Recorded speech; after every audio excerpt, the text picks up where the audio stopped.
Clemson Dubcast, Friday, September 16th. Getting ready for tomorrow's 8 o'clock game against Louisiana Tech at Death Valley. And at TigerIllustrated.com between now and then, we will prepare you for what we might see on the defensive side of the ball, attrition-wise, as Wes Goodwin's group tries to atone from a really lethargic effort against Furman that drew probably the week-long ire of the head man, Dabo Swinney. My good friends Blake Smith and Brooke Archenhold have been part of the podcast since the beginning, way back in August of 2018. They have an accomplished team of personal injury attorneys at Parham, Smith, and Archenhold based in Greenville. They are Clemson people, and their skillful attorneys have decades of experience in complicated litigation matters, taking a special interest in medical malpractice, nursing home abuse, and neglect, car accident cases that have left the individuals involved in serious trouble. For a free consultation at Parham, Smith, and Archenhold, call 864-990-4581 or online at parhamlaw.com. That's PARHAM law.com. Football season is grilling season, and Jack Oliver's Pool Spa and Patio is South Carolina's premier source for the big three: Weber, Traeger, and Big Green Egg Grills. Blackstone Griddles, too. I'm Jack Oliver. Grill all your tailgate favorites to perfection with a premium gas, charcoal, or pellet grill, then top it all off with something sizzling from your Blackstone Griddle.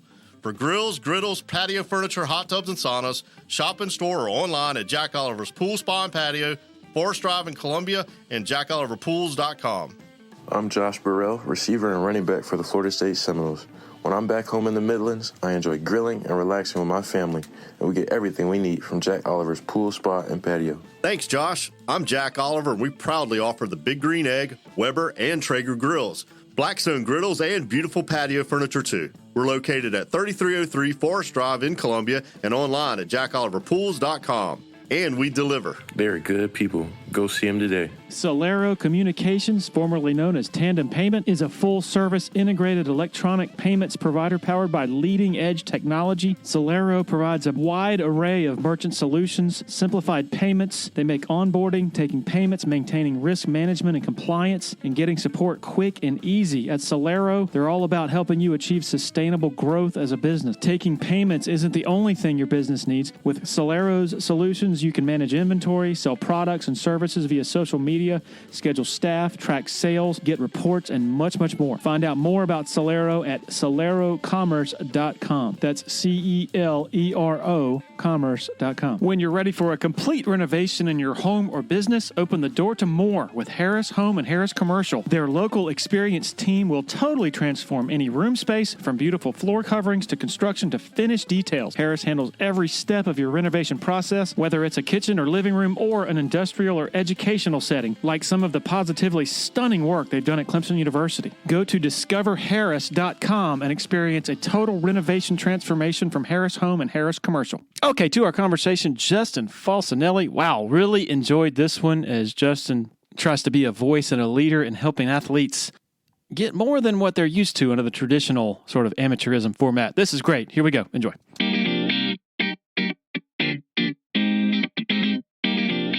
All right, joined by Justin Falcinelli. Man, how you doing? Doing well. Thanks for having me on. All right. It's a Friday in mid-September, and you're in Baltimore. You're working for Northrup Grumman. What's a day like today like for you? So, luckily for me, today's my off Friday, so I'm on the 980 schedule, so 9-hour days, and get every other Friday off. But no, it's good. I work in data analytics. I do data visualization and pipeline automation. So I spend most of my time on the laptop working to automate people's data sets and process flows for upward reporting of whatever metrics people want to see. All right. I'm just a sports writer. You're going to have to put that into some layman's terms. Yeah. The best way, the most common way I put it is I make fancy charts. Yeah. Sounds like, have you seen the movie Office Space? I have, yeah. Any TPS reports that you have to? No TPS reports. Well, the reason that this interview is happening is I guess a month or so ago, I was reading, August 7th, Gene Sapikoff of the Charleston Post and Courier interviewed you. And really fascinating. Your involvement in the 1-year-old college football players association. It is such a massive ball of yarn to untangle with so many different issues and variables and points of view. I guess let's just start by explaining how you became involved with that and what that entails right now for you. Yeah, so I became involved with the CFBPA through discovering Jason Stahl, who's our director, on a YouTube news show called Breaking Points. I'm a big fan of the show, and then I just saw an article or a video they did on there where they had Jason on the show, and it was talking about why college football needs a players association. And every time I see something like that, I would go into be like, all right, who is this guy? How are they trying to make money off players for this? And I just listened to the points he brought up in their video and was like, oh no, this guy gets it. He was just all about the right things. He spoke just very clearly towards the need that players do not have representation in the decisions that are made for them. And there's just so much out there, and really players are being taken advantage of in a way that's not seen in the NFL because they have a union and they have a players association. I guess if let's maybe backtrack and go back to your college career from 15 to 18. Can you maybe give a window into what your opinions on this topic, this general topic, were then, and maybe how they changed, if they did change, and then sort of setting in motion what your views on it are now, because things are changing so quickly, and therefore opinions can change at just a similarly rapid pace. Just curious for what was going through your mind on this topic when you were in school.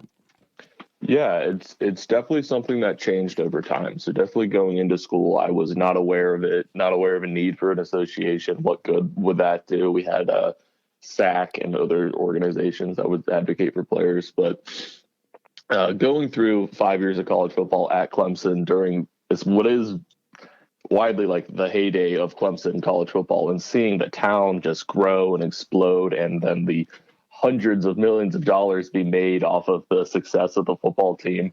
And then you go through all that, and you go through 5 years of football, you get injured, your body gets worn down. More and more studies come out talking about how terrible CTE is and how common CTE is.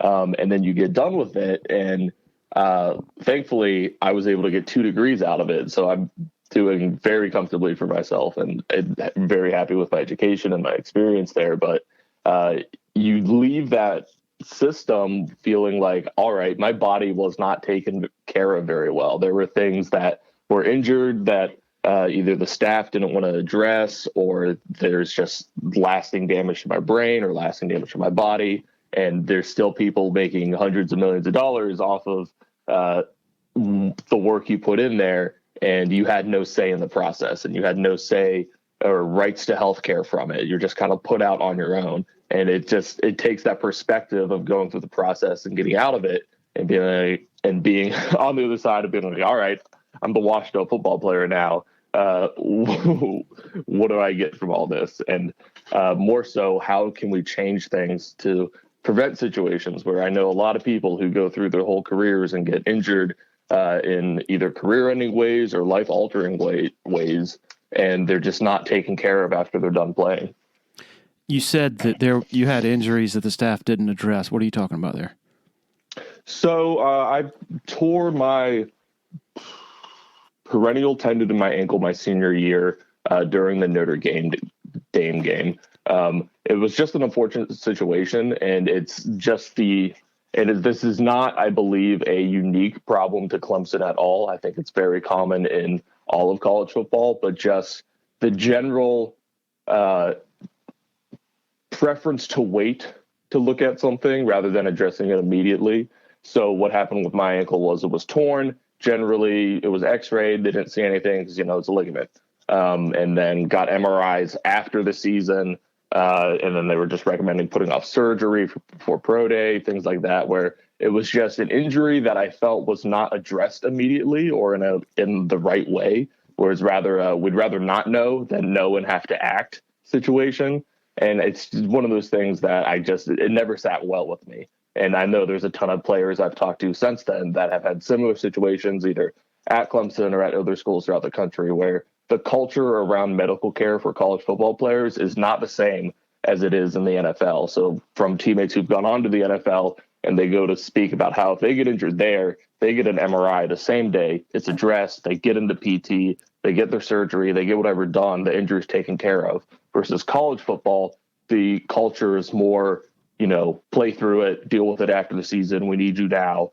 No matter what the cost is to you, we got to see if we can play through it first. And that's something that never sat right with me and was what kind of drove me to get involved with the CFBPA. So basically in the NFL, they have to, like all of this is set forth like in writing, like contractually, right? I believe so. And just through the Players Association and through the union, there are much stricter rules around what is allowed to go through with injuries and payment and playing. So the interpretation I'm getting is that you get hurt against Notre Dame in the semifinal, you're headed to the national championship. The feeling was more like, hey man, we're on the verge of a national championship. This can wait, like a really in-depth diagnosis or exploration of the injury can wait. That's the feeling you got. Yeah, and it was clearly something was wrong. I mean, my ankle was purple and blue, and it actually the tragic part of it was before we had gone home before the Cotton Bowl. I was leaving my girlfriend's house that day to head to the airport to fly back to Clemson. I stepped off her front porch and rolled my ankle, so that's what started it. And then playing on it, I felt it pop and tear during the game. Oh, my gosh. So I was like, oh, this is not lucky. But I was in a plastic cast for playing on it. It, was popping. I felt popping, and like the tendon, it was snapping over my ankle bone as I tried to run, but was able to play through it. And it's that situation of the team doctors are in a very tough spot. I mean, we're going into the national championship game versus Alabama, and our starting center has an ankle injury, but he seems to be able to play on it fine. What do you do here? It's a wildly difficult situation. So it's not that I blame them for acting how they did. It is there's so much pressure on the medical staff from Clemson itself to be like, the guys got to play. We got to get people on the field that need to be on the field, especially when it looks like I'm able to get by on it. I would say I was at like 80%, which was like, is that good enough for me to stay out there? It seems so.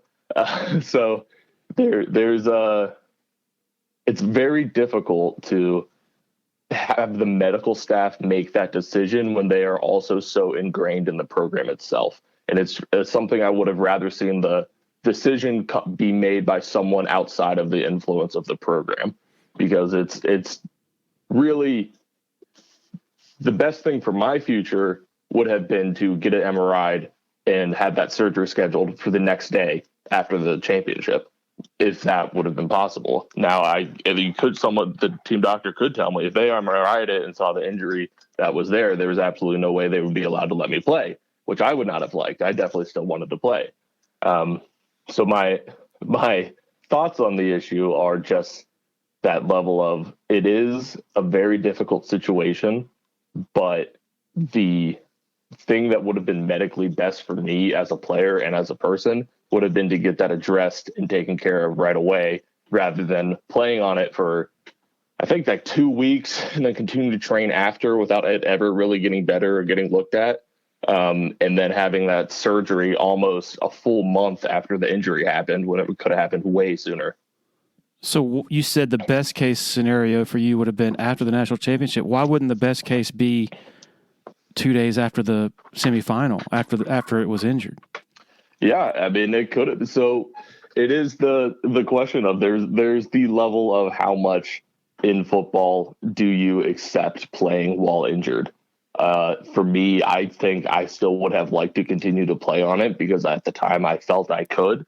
And thankfully I came up to, I grew up in Maryland. So when my mom found out about this after the season, and after we finally got the MRI done, came back up to Baltimore and went to Johns Hopkins. And great ankle doctor specialist up here, who I'll give a shout out to, Casey Joe Humbird, who is now the director of medicine at the University of Pennsylvania, was able to fix my ankle up pretty well, and I'm very happy with it now. But to go back to your question of why not just, a day or two after I was injured, the issue of at the time I was still able to move and still able to play well enough to get by. I would have liked to continue to play on it through the national championship and gotten the surgery. Another, what was that, a week, 2 weeks of playing on it. I don't think it was going to be super impactful. But if we had taken the time to get the MRI done, get a scene, get that schedule planned, it would have been way easier for me in my career after Clemson to just have that surgery done and not be going into like pro day, NFL career chances, just getting out of the boot. So it's just that thing of I felt slighted that it got delayed. Ultimately, I decided not to continue to pursue the NFL. It's not, I don't blame the injury for that at all. It was never my number one goal. That's why I got 2 degrees. So it was the level of, just it makes more sense to me, and I believe is much more ethical for the players to address the issue as it's discovered and then decide rather than putting it off. And that is a culture change that I think needs to happen throughout college football. And when was the first MRI? Oh, I think it was not till probably a week or 2 after the national championship, which I think would have been around the January 10th or 11th. So it would have been probably around January 20th. And then I think I had surgery on the 30th. So, and I think I got injured back like December, probably 20, around Christmas. And so they tell you at the time what the severity of it, but it's the ball's in your court, I guess, as far as continuing to prepare for pro day and gearing up for that. Oh yeah. So we get the MRI done in Clemson, come back, the team doctor and trainers look at it, tell me what it is, they said they haven't seen one of these in a while, but they, the surgeons there did one 10 or so years ago on a different quarterback. And I was like, oh, okay. But then the ball's in your court. So as a player, you are covered through the schools, then the teams will have a secondary insurance for what you want to elect to go through with your medical procedures. So whatever your insurance doesn't cover, theirs will cover if you do it within their network. Thankfully, I was still on my parents' insurance up here in Maryland and was able to come home just to go to a specific ankle specialist who does this surgery probably like 3 or 4 times a day, who's a real expert at it. But because I had that coverage, I could come up here and do it rather than staying in that network. I see. So the reason you were able to go out of network was because of your parents' insurance. Yes. Okay. So that is kind of another issue I have with college football and the insurance that they provide. It is, you are again locked into your current team's medical staff and training based on their insurance. And it's not anything that carries over well after football or provides like long-term coverage. So back on the topic of CTE, on either, knee injuries, back injuries, shoulder injuries, these are not things that you get surgery and then they're better for life. They tend to just be better for a time and then get worse, and because football is just taxing on the body. So one of the main proponents of the College Football Players Association is some type of medical care for post-football careers, whether that's brain insurance for the increased possibility of CTE or specific injury insurance for knees and elbows, some kind of continuing medical protection for players when their careers are done. So right now, the situation with college football is you essentially have an exit interview with your team doctors while you're leaving your last couple of days there. Well, they'll ask you, what are the medical issues that you currently have that we can continue to pursue after this is done, and then they can cover those things. So for me, my ankle fell under that. That was obvious. that, my ankle was injured, I will still be covered to get that done through their programs. But you get that interview of like, well, what else hurts? Anything else hurt? And you're like, oh, my knees hurt. And they're like, everyone's knees hurt. It just gets kind of dismissive of other injuries where, no, I'm 3-4 years later, my knee still hurts. There's probably something torn in there.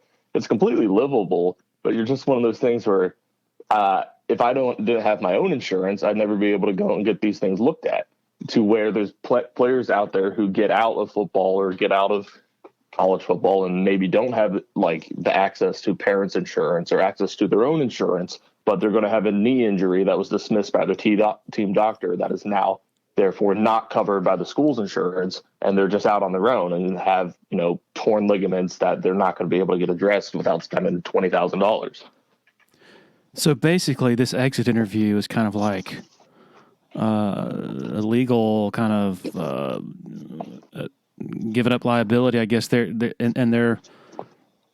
That's where it's determined what is pre-existing, I guess, for lack of, and anything that's not, you're on the hook for as a former athlete, whatever happens from that point that's not covered in that final interview.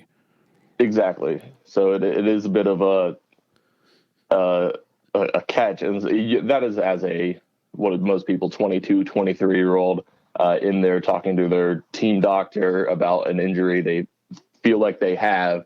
And it's a tough situation to push back and be like, no, write this down. I need to get this addressed, if they're not going to immediately be open to doing it.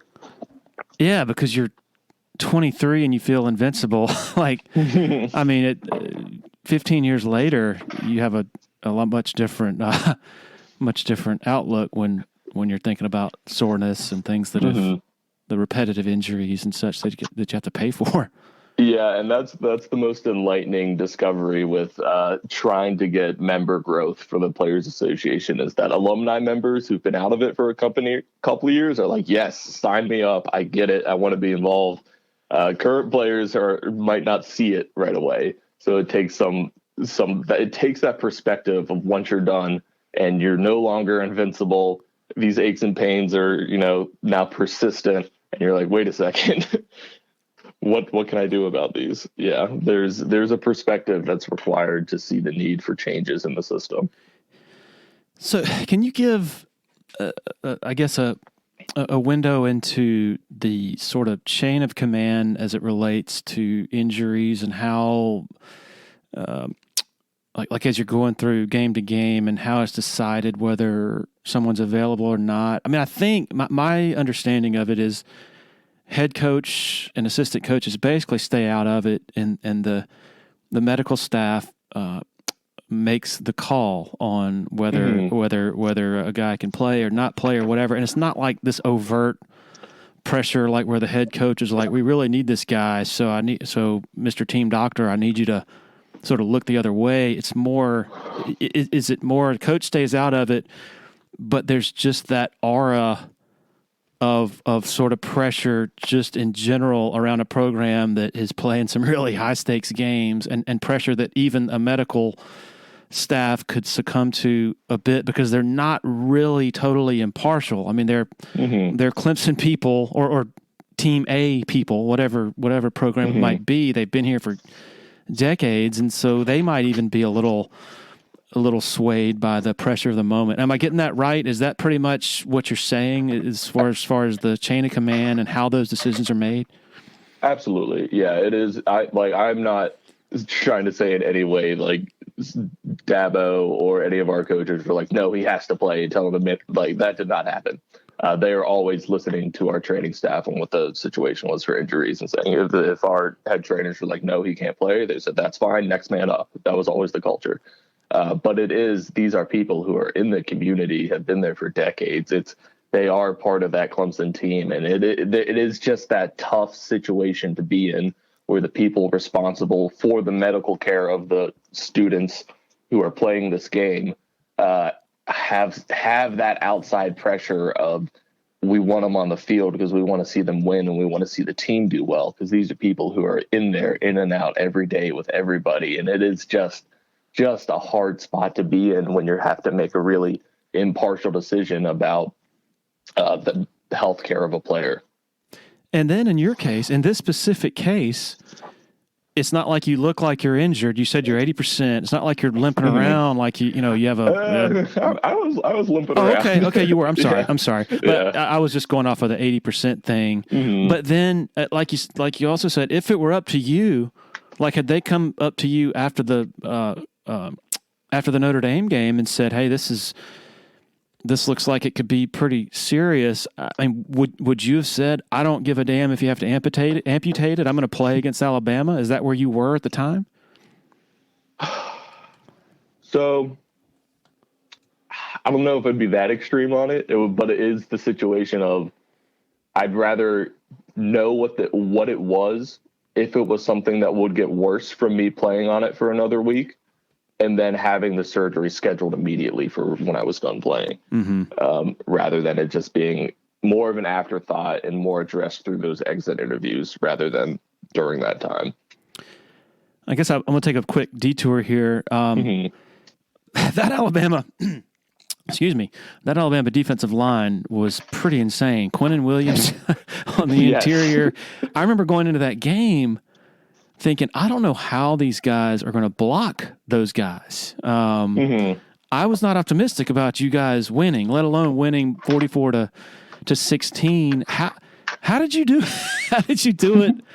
Limping around. I mean, I'm just curious to get sort of an inside the helmet view of how you guys managed to hold those guys off. I guess it was just really, really good pass protection from my recollection, and just giving Trevor just enough time to get the ball off. Is that how you remember it? That's how I remember it. It was we had gone into that after Notre Dame after such a long season, and the key moment I always talk about, where as a team I knew we could beat anybody, was Syracuse when we were down driving the ball down the field and had like a fourth and something, and we had a false start, and it was Chase Bryson because Trevor was out, and we got the play done, and we go down and score, and we maintain, and we win the game. And it was just like that moment of insanely difficult situation. Trevor Lawrence, our starting quarterback, is out. Kelly Bryant had left, so now Chase Bryce is in, and we're on QB3 going against Syracuse when they're coming at us. And it was just that toughest possible situation, and we come out of it. It was just the relief of like, okay, we can beat anybody now. And then with just the massive big play potential from Trevor, Travis Etienne, Justin Ross, T. Higgins, it was the mindset of like, if we just give them time, they're going to make huge plays. And so luckily for me with my ankle, it was very specific how I was able to move on it. So I was able to pass set and like walk backwards fine. But it was actually harder to move forward and push forward with the way it was injured. So for me, run blocking was hard. And Quinnen Williams was absolutely the best run stop defensive tackle I had ever gone against. So that was a difficult situation. But thankfully, my left side, John Simpson, who's now with the Raiders, I believe, and right side, Gage Cervenka and Sean Pollard, who are just two massively strong people. So luckily as a center, I get a lot of double team help. So we were good and we were able to do it, but he was fantastic. And then with the pass rush, it was just get Trevor enough time. They're going to make a huge play. So, and that's what we were able to do.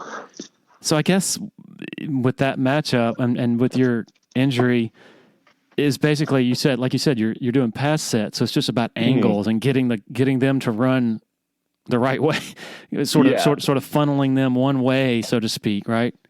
Exactly. Yeah, I like to think I was pretty good. I think I only gave up one sack in pass protection my 2 years as a starter. Wow. I'm probably wrong. There's probably one or two in there, but it was one against Texas A&M where I just didn't go out because the guy went wide, and I thought I had more. I thought he had less space to run than he did, and he just ran and sacked Kelly. I was like, that was bad.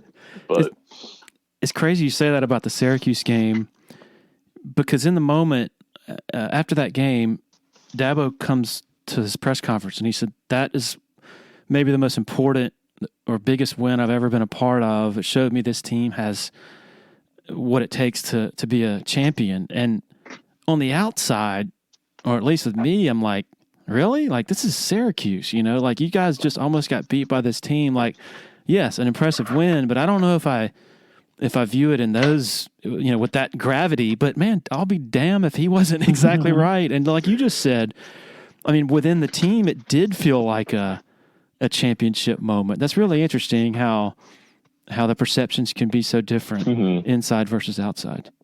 Yeah, it's one thing that I think gets lost in the translation between kind of the people playing the game and the people watching the game, where you're like, oh, this is just Syracuse, they should stomp these guys.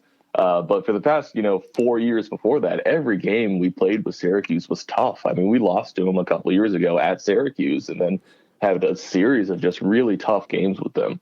And it is like the number one rule with college football. It is hard to win games. No matter how good you are, you have to execute in order to score points and play defense and win the game. It is difficult. So to be able to consistently do it is impressive no matter who you are. But going into those games, especially when you're big bad Clemson, any other school that wants a chance at the ACC championship needs to beat you. So they've been scheming you through the summer, through the fall. They forego practices during the week. Maybe Syracuse is playing Wake Forest one week, but they will have, that Thursday of that week, they're going to focus on some Clemson stuff. They come prepared for you. So you're facing that team's absolute best possible shot every time you play them every week. So it is hard to win going against that all the time. Did you, and I want your honest, it's easy to look back in hindsight and say, yeah, we felt really good about beating Alabama handily in the moment, going into that game, the week of preparation. Were you guys on offense thinking, man, we could destroy these guys? Or was it more of, I don't know how we're going to do it, but I think we can do it? What was the sort of the consensus on the inside? Yeah, definitely not I think we can destroy these guys.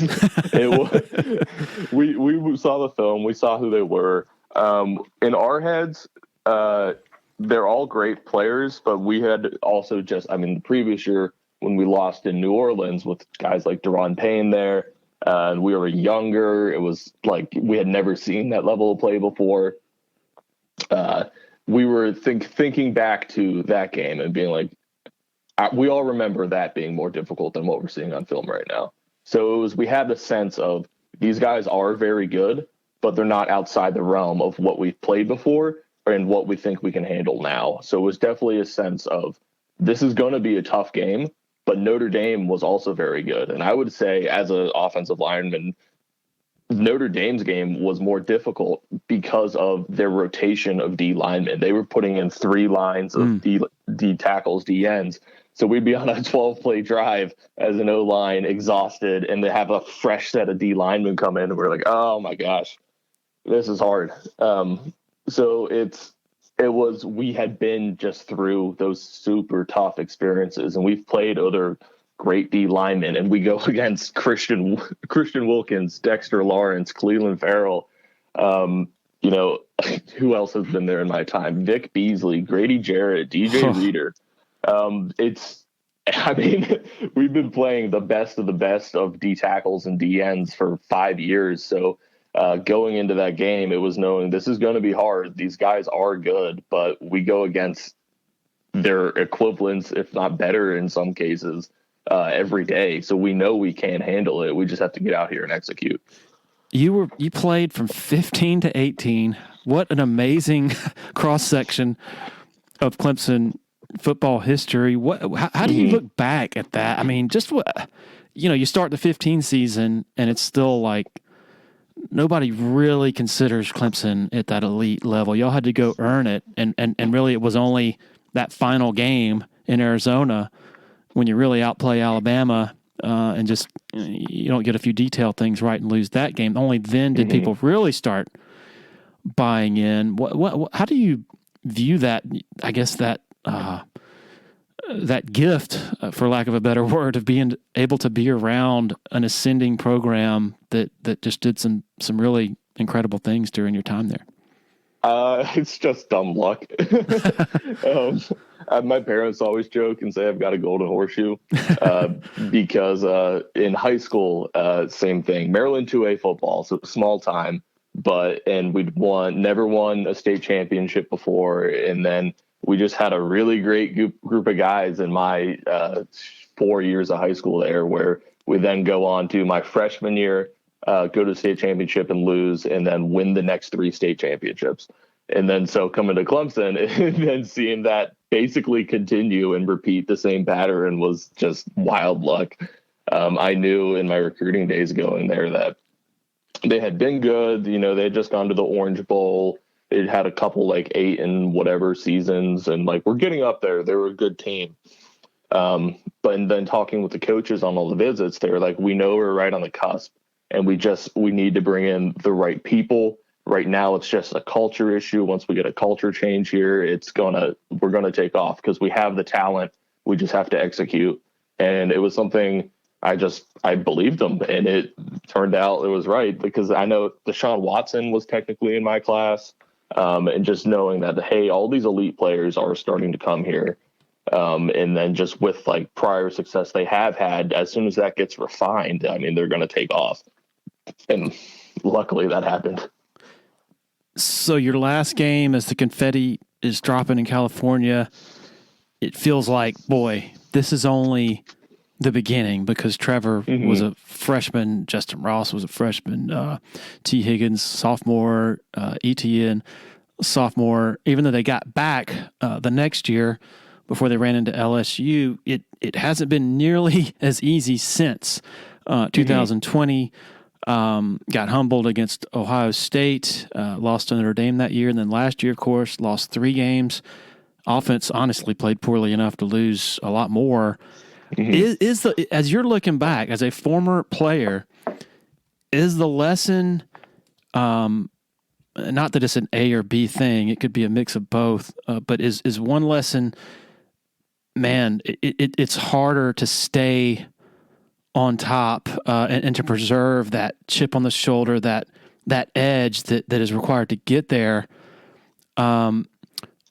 or is it, man, that collection of players that we had during that era was just out of this world, and that's something that you can't really predict or evaluate just based on a star ranking or something like that. I mean, just the collection of talent and personalities and cultural strengths that you guys had was amazing. How do you, I guess you see what I'm saying, is it a mix of those two, and how do you view it as Clemson is right now, finds itself sort of looking up at a few programs that it didn't consider its peer during those days, as far as Ohio State, Georgia, maybe a couple others? Yeah, I think it's a mix of both. It is always hard to stay on top and stay hungry when you're used to that success. I think during our time there, I mean, we had those levels of getting humbled where we go to the national championship and lose, and then we come back and win. Then the next year we lose badly in the playoffs. To have those moments of we have work to do here, definitely helps you to continue to improve. But also it was just a confluence of extremely elite players. I mean, going from Deshaun Watson to Trevor Lawrence and Wayne Gallman to Travis Etienne, and every of the thousands of receivers that go through there that are all fantastic players, and just 5 years of elite D linemen. There it is, just, you need to have some combination. The talent has to be there. It is hard to win if you're undersized or if you don't have the speed or something like that. It just makes it a little more difficult. But it's also just, again, it is just hard to win games. So it does take some instances of getting humbled to keep you hungry. So you keep trying to do that. Yeah, I just think back to that 16 team, and I'm glad you mentioned Wayne Gallman, because it wasn't just superstar 5-star guys. It was, Deshaun, of course, was that generational talent. Wayne Gallman, not that highly recruited, but an absolute supreme competitor on the field. Mike Williams, he was not an elite talent coming in. And just a devastating receiver, obviously. Hunter Renfrow, enough said there. Artavis Scott, fairly highly regarded, but just tough as nails, one of the greatest competitors you'll ever see. I guess I could go on, but it's like you said, it's a mix of that sort of diamond in the rough, and the character, what's between the ears, I guess, is can be just as important when you're trying to figure out, okay, what's the formula to bring home a national championship. Yeah, I definitely agree with the what's between the ears. It's something, especially, and you see it in guys in flashes now, like one guy, Chase Bryce at App State now, just the success he's had there, where it's like, we knew in that Syracuse game, like, hey, this guy is a dude. This is a good quarterback to come in that young as the third string guy and be like, make these clutch plays in an extremely tough situation. Like, he's got something special. And just to go and see that success he has elsewhere, it's great. But it is that level of, you got to have the people there who can game, the guys who can like get in there and get the job done. And that's, I think, not something you can teach necessarily, but it's just special when you see guys like that. At what point did you look at Trevor Lawrence and say, oh my God, this might be the best quarterback I've ever seen? For a lot of folks, it happened right that spring in 2018 when he first got there. When was it for you? Oh man, when was it? There were always the flashes of it. I just remember him going in and then just some laser beam of a ball for a 40-yard gain, and you're like, that's an 18-year-old. Like, it's always just like, he's just impressive from what he was able to do. And then to come in and grow into the role so quickly, because it is tough as a freshman quarterback to really understand the ins and outs at a high level, to where, as an O-line, we make a lot of the pass protection calls, things where like at the beginning of the season, we're staring back at him being like, hey man, flip it, like look at that. And then he'll do it to end of the season where he's already doing it. And we don't have to go and tell him to do it anymore. So just to see someone come in with that level of just physical ability and then mentally learn the role, get there, be calm, collected, make great plays, just being a playmaker immediately it's just so impressive. I think it's dawning on a lot of people in these parts that just how extraordinary that was to get two of those quarterbacks around the same time, because most schools don't get one of those guys in a century, and Clemson got two of them over a period of several years. And even though you're bringing in 5 stars to replace them, that's like the top 1%, like fraction of a 1%. And people got sort of fooled, I think, into thinking, oh, this is just going to continue. Well, it's almost impossible to continue what Trevor Lawrence and Deshaun Watson did. Do you agree with that? Oh, absolutely. And that it's one of those things where you're like, oh, this guy sucks as a quarterback to an NFL quarterback. Like, well, he's only the 26th best quarterback in the world, so he's terrible. It's that level of you get a little spoiled. It's even as a player coming in from even Deshaun Watson and Trevor Lawrence to Kelly Bryant was still a great quarterback. I mean, and he just gets lost in the sauce there a little bit, where it's just being sandwiched between two like generational talents is so hard. And that's all. And it's the same thing with DJ Uiagalelei. Great talent, great guy. I mean, it's just so hard to be like following up the best ever up to that point and then being expected to perform in the same level. That is a tough ask. It really sucks the way we sort of put these postscripts to players' careers, and it's usually the last thing that happened. And you mentioned Kelly Bryant. He did not have a good game in his last game, the Sugar Bowl. And he's the brush that sort of that describes him as just that game. Oh, he couldn't throw vertically. He couldn't, he just wasn't a good quarterback. But the thing is, just a month or 3 weeks before that, he looked great in the ACC championship against Miami, led you guys to the number 1 seed in the playoff the year after Deshaun left, which nobody really on the outside thought that could happen. That they thought it was rebuilding mode.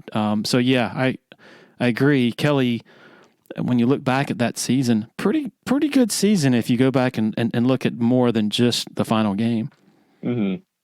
Yeah, and that's just a tough one because it's always those situations where it's, we're down, it's a tough game, you want to make a play happen, and you just end up making the wrong decision and it costs you. And it's just like, it's such a difficult situation to be in where you have a day at work where you just make 5 wrong decisions and then everyone's blasted as you are the worst worker of all time in your role, where you're like, I just made 5 mistakes. But it's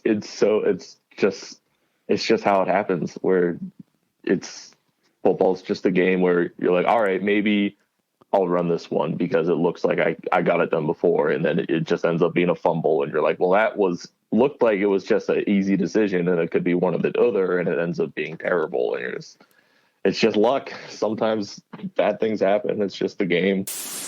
If you're in the Eastern Midlands and PD area and you're in any way interested in buying and selling a home, commercial property, land, need to consider reaching out to Uptown Realty. They're based out of Sumter and run by a friend of mine, Patrick Enzer, big Clemson guy, used to cover the Tigers in a newspaper capacity, longtime supporter of Tiger Illustrated, longtime listener to the Dubcast. The home buying process should be an enjoyable experience, so let Patrick and his staff do all the heavy lifting. All you got to do is pick up the phone and call 803-774-0435 or go to uptownrealtysc.com. Want to share a quick word about Founders Federal Credit Union. If you've been to a sporting event in Clemson, you've probably heard about Founders already. They are the official credit union partner of the Clemson Tigers. In addition to that, all Clemson faculty, staff, and students are eligible for membership as well as IPTAY members. Matt Gross is a proud Clemson alum and the vice president for the Clemson market for Founders Federal Credit Union. Matt's office is located beside the Walmart Neighborhood Market on Old Greenville Highway in Clemson. For more information, go to foundersfcu.com. Another loyal supporter of the Dubcast is Blackacre Law Firm in Greenville, a subsidiary of Parham Smith and Archambault. Blackacre helps South Carolina residents achieve their dreams of home ownership by providing experienced professional representation for real estate closings. Attention to detail is crucial in real estate law. Blackacre is committed to making sure nothing gets by them preparing residential or commercial closings. Blackacre also offers estate planning services for their clients in the Greenville area. Find out more about Blackacre at 864-326-3507.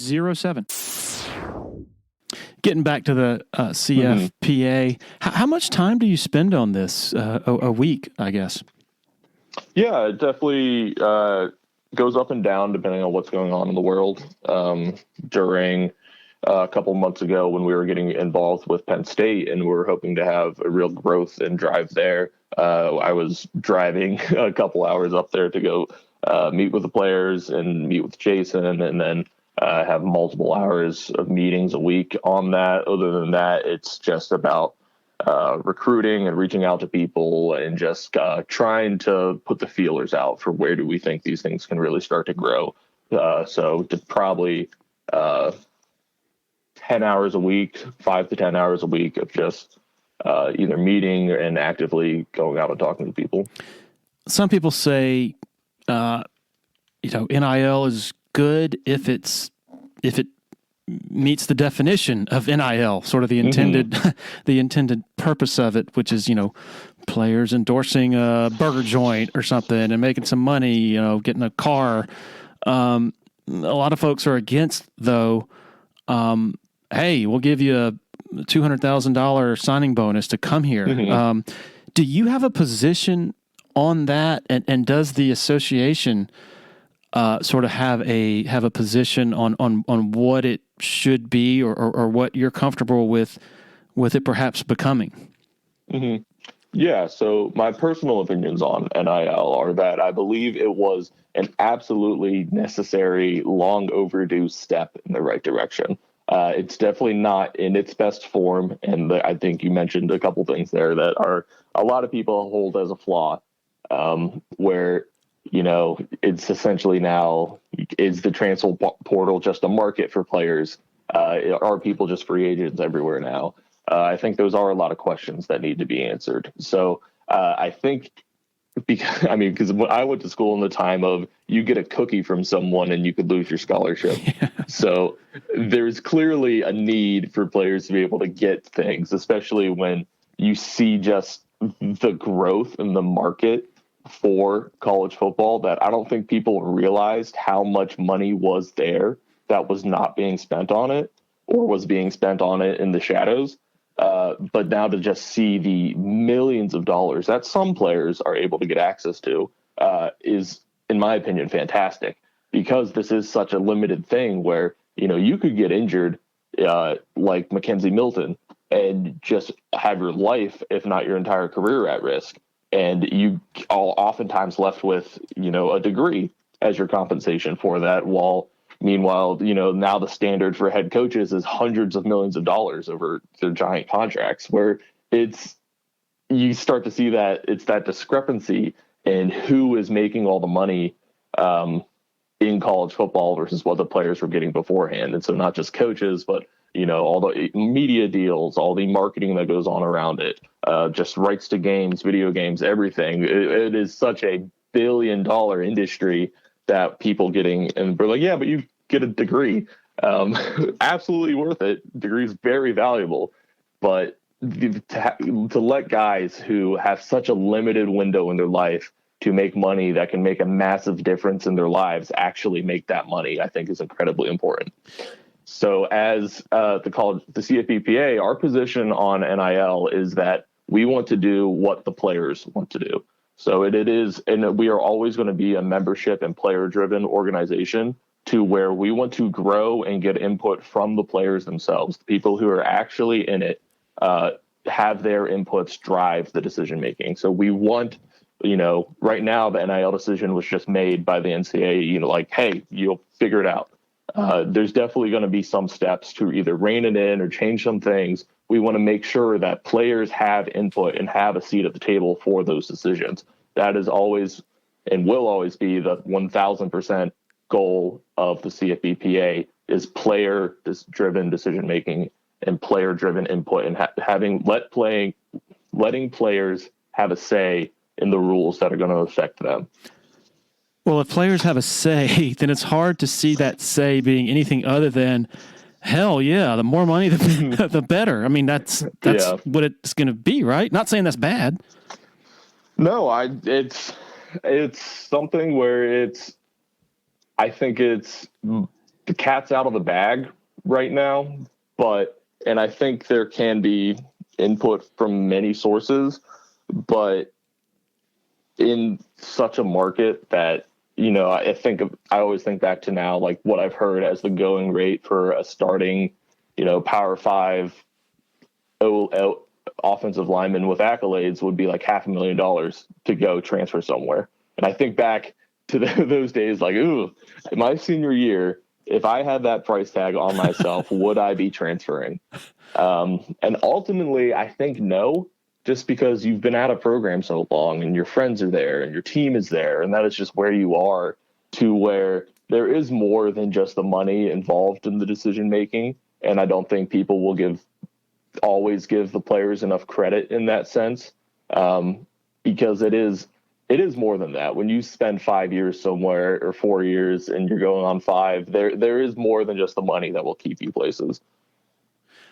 I know how my brain would have responded if I were 21 years old and I got $500,000 in my bank account. Mm-hmm.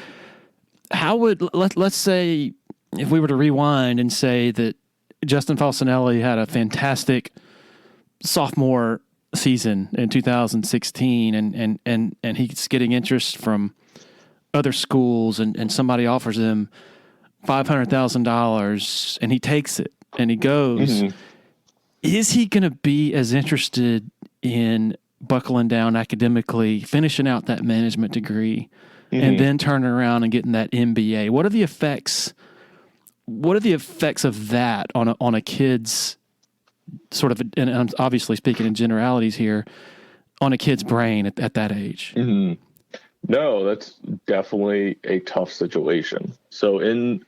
But speaking with guys who I've seen have this success, a lot of times it is, I think, can be a motivator to continue those degrees, because you start to get a lot of real entrepreneurial and business-minded guys who will get this money and be like, well, I also want to start some gyms. I want to start an NIL firm. I want to do things to help other players and create my own businesses. A lot of those guys like that will continue their management degrees or MBAs even just to further their ability to do that. How I see those situations is it's giving a player just a nest egg to where, like, hey, we're giving you, through your efforts and your sacrifices as a player here, we're giving you a nest egg that if you take care of this, you can set yourself up for life. So is there going to be, how does that affect someone? I think it can be person to person. It's such a tough situation to be in, but I think a lot of times there are guys who are really, I think it will continue to drive them to pursue education. I think there's definitely guys who will make them not pursue education, but also there are tons of players, probably a majority of players, who are playing college football not for the education. They're playing it for the dreams of the NFL and the massive NFL paychecks. So when a guy who's not there for education in the first place gets this money, it's not going to make them more for education, but it's not going to make them less for education. They're not there. A ton of players are not going to college for the education in the first place. It is the pathway to the NFL. But then, as you know, Dabo says, 99% of these guys aren't gonna end up in the NFL. So that adds the sort of the teeth or the muscle to the argument of, man, they really need to get the education. But on the other hand, you can use that same statistic, the 99% aren't going to end up in the NFL, as a great argument for this is their maximum earning potential. This is their only earning window they're going to have, this football related, so they should be able to capitalize on that. Where do you stand on those two sort of, I guess, I don't want to say contradictory forces, but maybe competing forces as far as what the priorities should be? Because I think Dabo has a great point, but I also think that the earning window point is also pretty dang solid. Yeah, no, it is. The education is absolutely a extremely valuable thing to get. You will make more off of that degree over your lifetime than you will from most first rookie NFL contracts. That degree is extremely valuable, and I don't think college football pushes it as hard as they can in all places. Clemson does a fantastic job making sure guys graduate and guys get their degrees. And Dabo has his personal, you will come back and I will call you to come back and finish your degree. I think that is fantastic. Because it is that, like, there is value here. It is on the schools to make sure their guys see the value in that. But ultimately, it is the player's decision whether or not they want to pursue it. Some guys just have no interest in academic pursuits, and that's fine. It is purely football for them. And like, there are questions around, like, should college football or football coaching or something in that vein be its own major to allow you to really just focus on the one thing you want to do? I mean, there's tons of other majors that might not be, have a high return on investment in the long run, but they're perfectly acceptable to go into because that's what you want to do. So from the aspect of this is your window to make money, absolutely. And people, even now, I think it's a little overstated how many people are experiencing the benefits of NIL. There are always your few cases where, this guy has a massive deal and is getting $1 million. Those are the few and far betweens, but the ones that everyone hears about. For the majority of players, they might be getting, $1,000, $2,000 here and there. The majority of players are not involved in NIL at all. So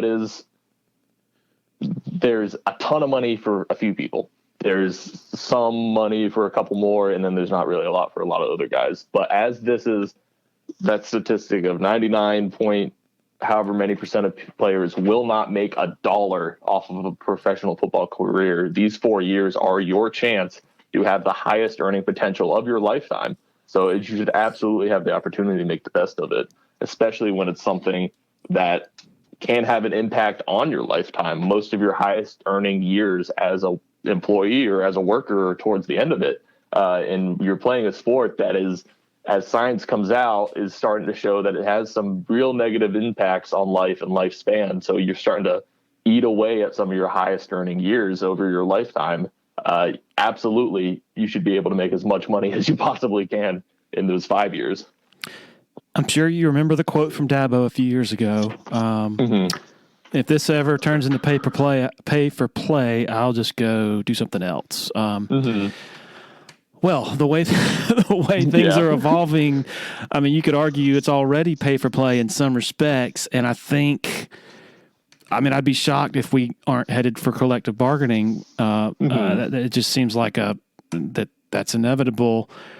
How do you sort of square what he has said in the past with what this is becoming? And do you have an opinion on sort of where he stands on the amateurism model and how to square that with what appears to be a move toward at least semi-professionalization of college athletics?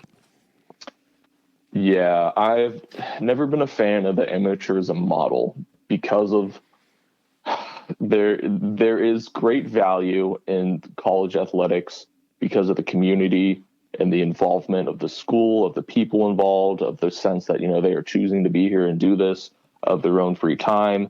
I think it does create for exciting college football. And everyone thought, NIL happens, college football is going to change. We're now on year 2 of it, and college football is still college football. I mean, the world didn't end. It's okay. Do you hear people? I'm sorry to interrupt you, but I'm sure you've heard this. I'm not going to watch anymore. This is just out of control. Well, the ratings for the first 2 weeks, the first 2 weekends have been through the roof. So I think people are still interested in it. Oh, absolutely. No, college football will always be college football. It is the schools and the community and just the atmosphere around it that make it what it is.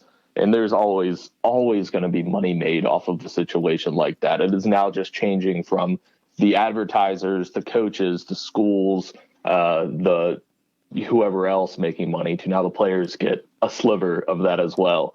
So it's just, I think, only making the money that was already being made, just distributing some of that down to the players who are the people who are the product, are creating the product and are doing the damage to their bodies and putting in the time, sacrificing education, sacrificing so much free time to do this thing, can finally make some money off of it.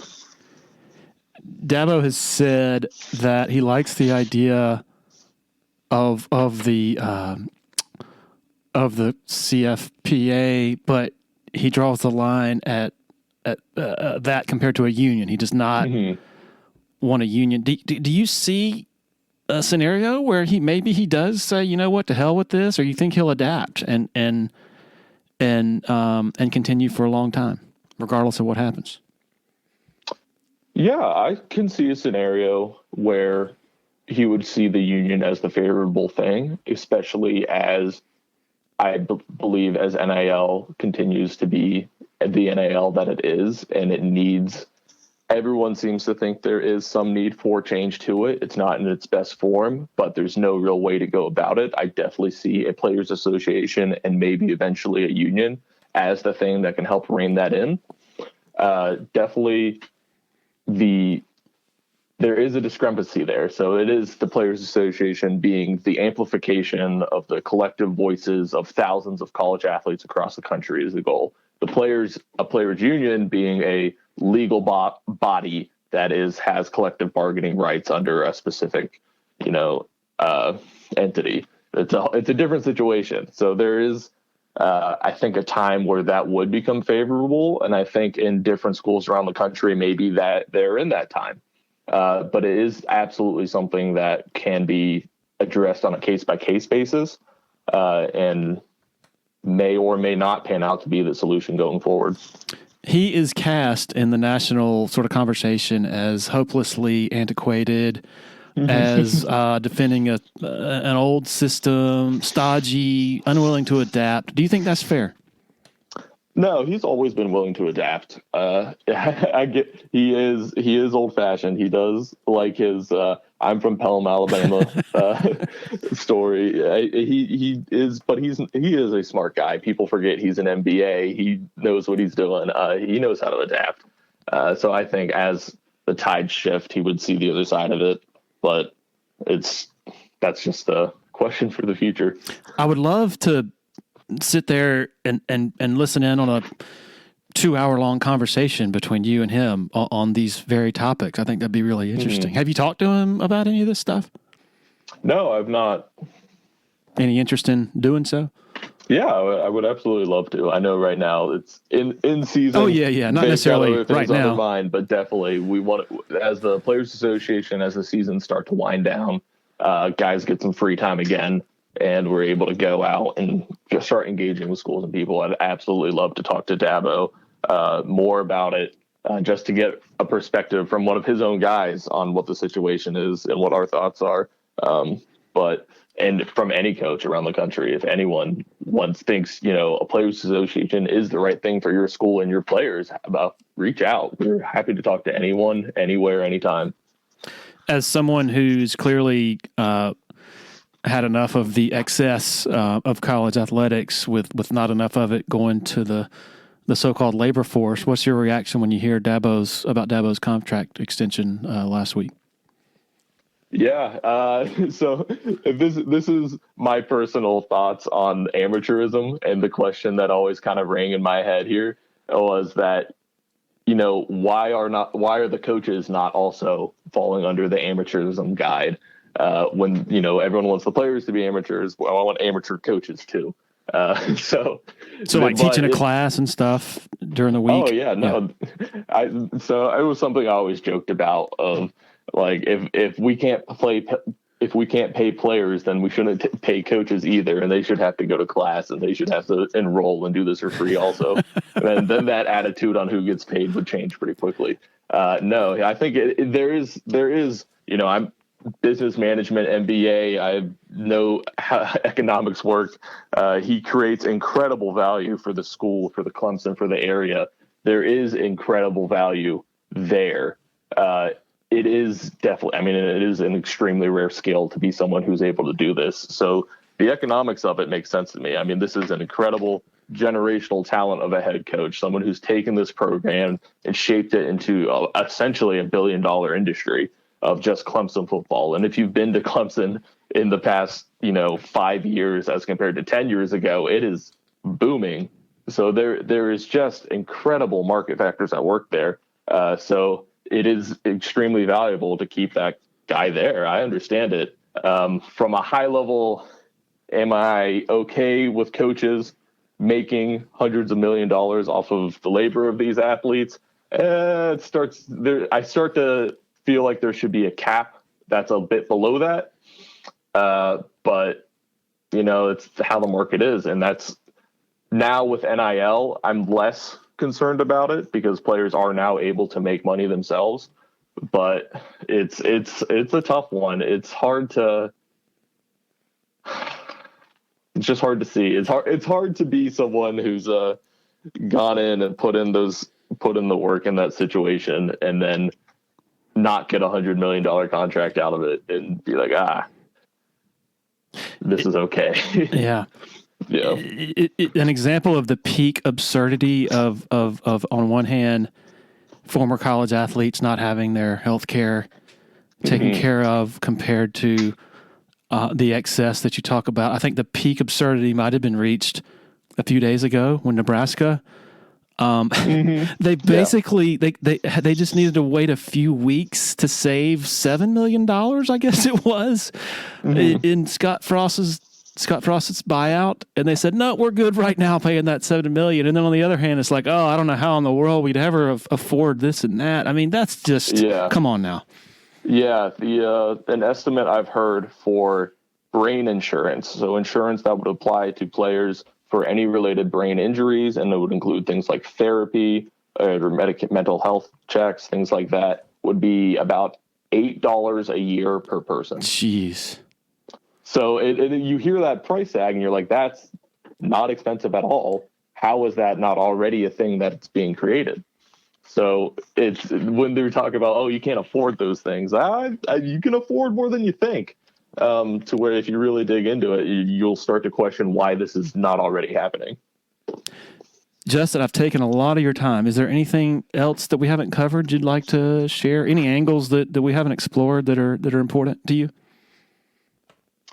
No, I'll just go back and rehash some of our platform planks as the CFBPA, and it is number one and above all is just player driven decision making, and it is an association for the players. We want above everything else current college football players who have a say in the rulemaking process and in the world that they live in, have a seat at the table, so they're involved in the decisions that are going to affect their lives so much more than the people who are marketing it or even the people who are coaching it. Like, playing the game has an impact on your life, and you should be able to decide the rules that are going to go into that.